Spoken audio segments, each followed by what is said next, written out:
Hi friends, welcome to from. ఇవాళ ఒక కళాఖండ movie గురించి మాట్లాడుకుందాం.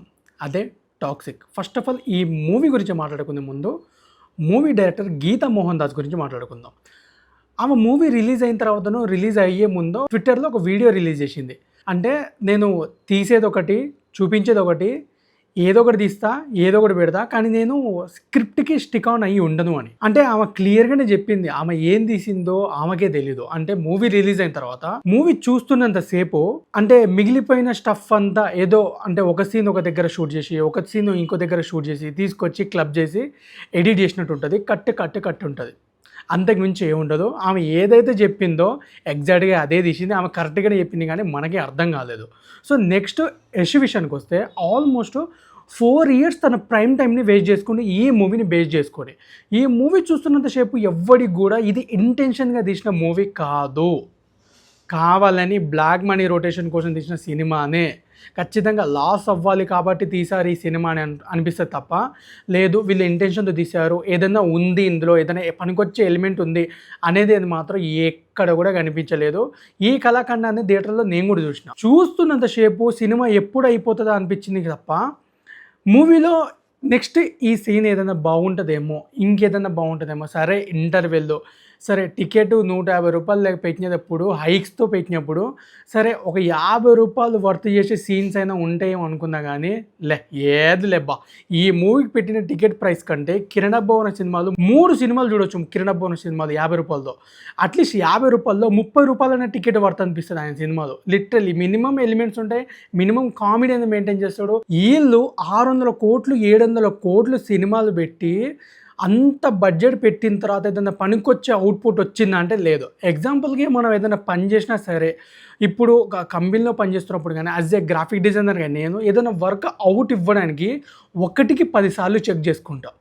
అలాంటిది అంత పెద్ద టెక్నికల్ టీం ఉండి, అంతమంది ప్రొడ్యూసర్స్, డైరెక్టర్స్, యాక్టర్స్, అంత పెద్ద కాస్టింగ్ ఉండి కూడా ఈ మూవీ వర్కౌట్ అవ్వదని వాళ్ళకి ఏ విధంగా కూడా అనిపించలేదా అనిపించింది.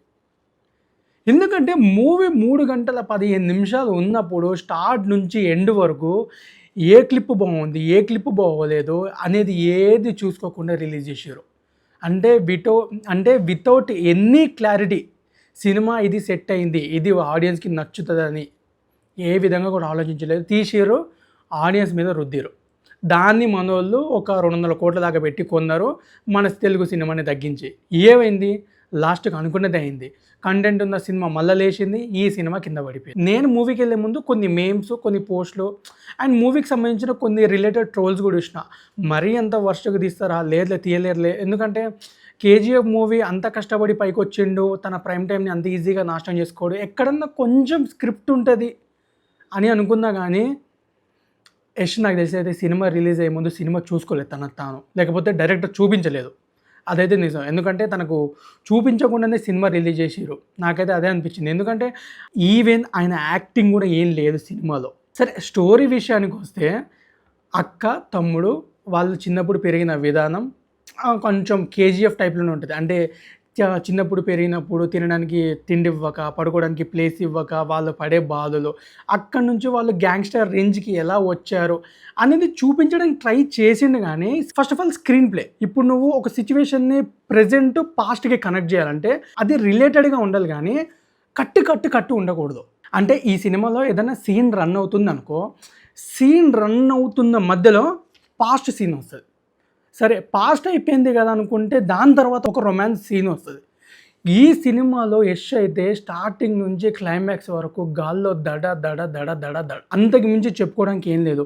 ఉల్లు సినిమాలో కొన్ని యాక్షన్ సీన్స్ తీసినట్టుంది సినిమా లిటరలీ. అంటే సినిమా తీస్తున్నంత సేపు ఎలా ఫీల్ అయ్యారో, మేమేదో పెద్ద పీకీ బ్లైండర్స్ లేకపోతే బ్రేకింగ్ బ్యాడ్ లాంటి సినిమాలు అలాంటి టైప్ ఆఫ్ హాలీవుడ్ టేకింగ్ చేస్తున్నాం అని ఫీల్ అయ్యారు. కానీ ఇప్పుడు సినిమాలో ఉండాల్సిన కంటెంట్ లేదు, అనవసరమైన కంటెంట్, అది 18+ కంటెంట్. ఈ సినిమాలు ఫ్యామిలీస్ ఏ విధంగా చూస్తాయి? ఇదే సినిమా ఒక మేల్ డైరెక్టర్ తీసి ఉంటే కథ ఎలా ఉండేది? ఇంకోలా ఉండేది. అప్పట్లో ఆర్జీవి, సందీప్ రెడ్డి వంగ 2-3 లిప్ లాక్స్ పెడితేనే మహిళా సంఘాలన్నీ విరుచుకోబడ్డాయి, టీవీ ఛానల్స్లో డిబేట్స్ పెట్టినాయి. కానీ ఈ సినిమా రిలీజ్ అయిన తర్వాత ఏ మహిళా సంఘాలు ఎక్కడ పోయి నాకు అర్థం కావట్లేదు. అన్ని సీన్స్ ఉన్నాయి ఆ సినిమాలో. ఒక ఉమెన్ని ఆబ్జెక్టిఫై మాట్లాడే మాటలు కానీ, తనను చూసే విధానం కానీ అంత ఘోరంగా ఉందా? ఈ సినిమా గురించి ఎవరు మాట్లాడలేదా బయటకు వచ్చి? నాకు అదే చాలా వింతగా అనిపించింది. అరే సరే, సినిమాలో నువ్వు కెమిస్ట్రీ బిల్డ్ చేయాలంటే హీరోయిన్‌తో పెట్టొచ్చు, లేకుంటే సైడ్ హీరోయిన్‌తో పెట్టొచ్చు, లేకపోతే టాక్సిక్ అని పెట్టిన టైటిల్‌కి తగ్గ సీన్స్ పెట్టాలంటే ఒక 4, 5 పెడతావు అంతే. వాడమ్మ జీవితం సినిమా చూస్తున్నంత సేపు బిట్లు తప్ప సినిమాలో స్టోరీ లేదు. సరే, ఇంటర్వెల్, క్లైమాక్స్ అనేది 2 మెయిన్ ప్లాట్స్ ఉంటాయి సినిమాలో. సినిమా స్టోరీ మొత్తం నాశనం అయినా సరే, ఎంత వరస్ట్ కేస్‌లో ఒక డెబ్యూట్ డైరెక్టర్ అయినా సరే ఈ రెండు ప్లాట్స్ మాత్రం చాలా కేర్‌ఫుల్‌గా హ్యాండిల్ చేస్తాడు. అంటే ఇంటర్వెల్, క్లైమాక్స్ ఈ 2 మాత్రం ఎంత వరస్ట్ స్టోరీ అయినా సరే ఈ 2 సీన్స్ మాత్రం చాలా బాగా తీసుకుంటారు. ఈ మూవీలో అది కూడా ఉండదయ్యా. ఫస్ట్ ఆఫ్ ఆల్ ఇందులో కాస్టింగ్, అంతమంది లేడీ కాస్టింగ్ని తీసుకొచ్చింది ఓన్లీ ఈ బూమ్ సీన్స్ తీయడం కోసం మాత్రమే, అంతకుమించి ఏం లేదు. First introduction Kiara Advani acting ఉంటుంది. అవేదో నేను జీవించేసిన ఈ సినిమాలో అనుకున్నది కానీ లిటరలీ వరస్ట్ యాక్టింగ్ అండ్ భయపెట్టడానికి ట్రై చేసింది తప్ప, అంటే ఇవేంది గిట్లా యాక్ట్ చేస్తాను అనిపిస్తుంది తప్ప ఈ అమ్మో ఇవ జీవించేసిందని మాత్రం నాకు ఏడనిపించలేదు. ఫస్ట్ ఆమె ఎందుకు వచ్చింది, తర్వాత ఎందుకు వెళ్ళిపోయింది, ఆ లయ్యేంది, ఆ కొడుకేంది. సరే, సినిమా అంతా దీని మీద క్యారీ అయింది, అక్క తమ్ముడు సినిమా స్టోరీ ఇది. లాస్ట్కి వచ్చేసరికి ఆ కొడుకు చచ్చిపోతాడు, దానికోసం ఎత్తుకుంటూ పోతాడు. అక్కడ వరకు నాకు సరేలే ఇలా ఏదో ట్రై చేసిరు అనుకున్నా. కానీ క్లైమాక్స్ ఎప్పుడైతే యష్కి ఒక మెంటల్ డిజార్డర్ వల్ల తను ఊహించుకొని తను భ్రమపడి ఇదంతా తనంతా తానే ఫీల్ అయి చేసుకునేది ఎప్పుడు అనిపించిందో చీ అనిపించింది లిటరల్లీ. అంటే ఈ సినిమా మీద సంపూర్ణేష్ బాబు తీసిన హృదయకాలం సినిమా కొంచెం నీట్గా అనిపిస్తుంది.